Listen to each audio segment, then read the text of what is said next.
श्री स्वामी समर्थ. तर संध्याकाळच्या वेळेस आहे ना किचन क्लीन करायचं होतं, म्हणजे चला तुमच्यासोबत पण थोडंसं शेअर करावं मी कसं संध्याकाळच्या वेळेस किचन क्लीन करते.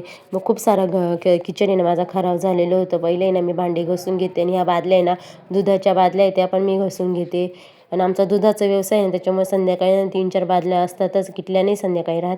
लगेच गॅस पण पुसून घेते. रोज मी गॅस आहे ना घासूनच घेते, पण आज आहे ना एवढा खराब नव्हता झालेला, त्याच्यामुळे ना मी पुसूनच घेतला. आणि किचनचे कपडे नाही लगेच मी स्वच्छ धुवून घेते, कारण की ना म्हणजे त्याच्यावर जिमणं पण फिरत नाही. माझ्या किचनमध्ये कधीच तुम्हाला जिमणं पण दिसणार नाही, एवढं शेतकऱ्याचं घर असून पण एकदम किचन स्वच्छ क्लीन करून ठेवते.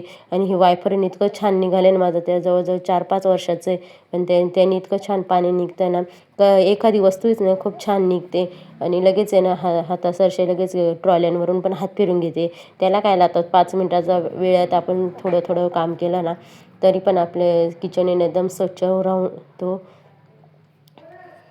लगे हात आहे ना लगेच झाडून पण काढते आणि पुसून पण घेते, कारण संध्याकाळच्या वेळेस आहे ना किचन आहे ना मी झाडून पुसूनच घेते, कारण की खूप सारे कचरा पडलेला असतो. आम्ही जेवण पण किचनमध्येच करतो आणि किचन छोटा आहे माझा, पण याला सी आकाराचा मी किचन बनवून घेतलेलं आहे ना, खूप सुंदर आहे. आणि किचन असं वाटत नाही का एकदम सामान्य घरातलं आहे. आमचं एकदम साधं घर आहे, पण हौसेमुळे मी तसं किचन करून घेतलेलं आहे. 1-1 रुपया जमा करून तसं किचन बनवून घेतलं आहे. श्री स्वामी समर्थ सर्वांना.